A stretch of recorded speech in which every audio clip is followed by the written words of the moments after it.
AC3, welcome to the Creek this week. Creek Week.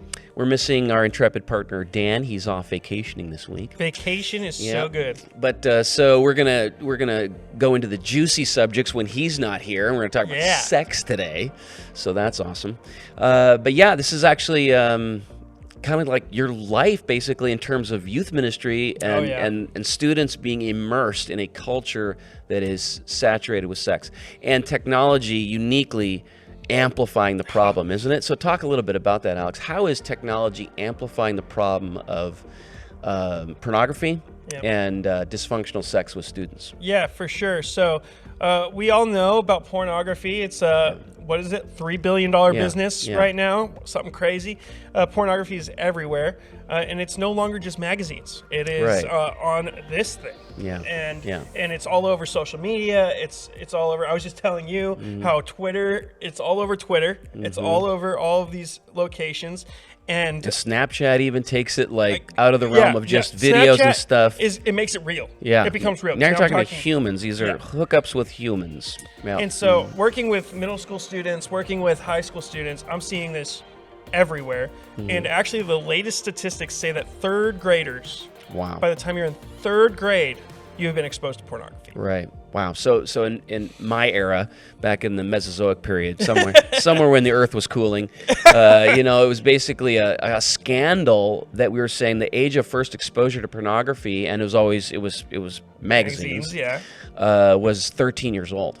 Which is like, and that was that then formed your view of sexuality, and that goes with you, right? There's damage that does, right? That comes with you in your expectations. So let's say you say, well, I'm going to embrace a Christian model of sexuality. I'm going to embrace a heteronormative thing where I'm going to be a monogamous person, and I'm going to look forward to the beauty of that someday. Ooh. But wow, if you've had pornography breakage, that comes with you, doesn't it? Oh, 100%. And porn addiction's a thing.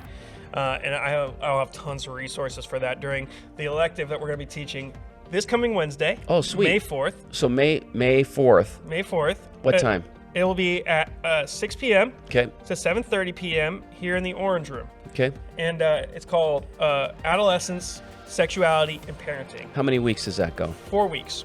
All right, awesome. And do you know how do they break down? What are your topics those 4 weeks? So the first week we're kind of talking about that, laying the land of sexuality in our culture today. Got it. In our world today. What is the teens experiencing? What are the kids experiencing? How is pornography targeting kids? Wow. We're going to really dig in.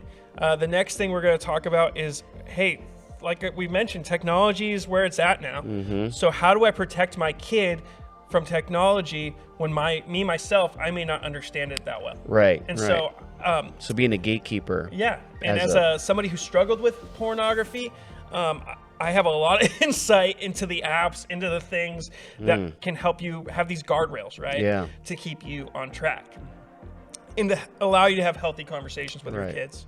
The next thing we're going to talk about is how do I talk to my kid about sex? Oh, wow. Yeah. Because it's it's scary, right? Like it's super scary. Yes. And it's super awkward. And you're like, oh, should I talk to them now?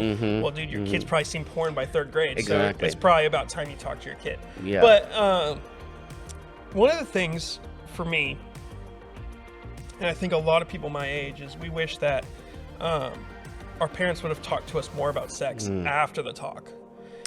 Got it. And so that's your fourth week, right? That's our fourth week. How do we keep the talk going? How do I allow my student to have a safe place to talk? And for those of you guys who maybe are involved in a student's life, you're a grandparent, you're an aunt, you're an uncle. Right. This is still a great talk for you because you get to have an opportunity to still be able to speak into the life of a student. You know, I love that you're having a whole week on that. I remember exactly what you're saying, the awkwardness of the talk with my boys growing up. And it often was spurred by interceptions of pornography usage. Yeah. And so that was just ubiquitous, and trying to get them to realize that they weren't being shamed in this because it was just so everywhere. But then that talk then gave permission for more talks. Permission, yeah. And those permissions were good to not just say, okay, now you've been using porn and that's bad and why. This is God's, this is why sex is beautiful. This is why it's awesome. And this is the unbelievably true and beautiful guardrails that God has put around it to make it so. And so I love that you're going to have a whole week on that. So the details again on this, before we leave everybody, is May 4th, 6 o'clock, 6 to 7:30. 6 to 7:30. And it's a 4-week deal. thing, and I could riff on this for hours. And so, and this isn't just for students or parents of students. Everyone. It's for everyone. All right. Cool. So we invite you to check that out. You can see it on the church app, also at our website, www.ac3.org. So you can sign up there, and we'll see you there. Also, continuing this weekend, we're doing the Find It series at AC3. We'll see you there. Invite a friend. We'd love to have them. Awesome. Thank you. Thanks, Alex.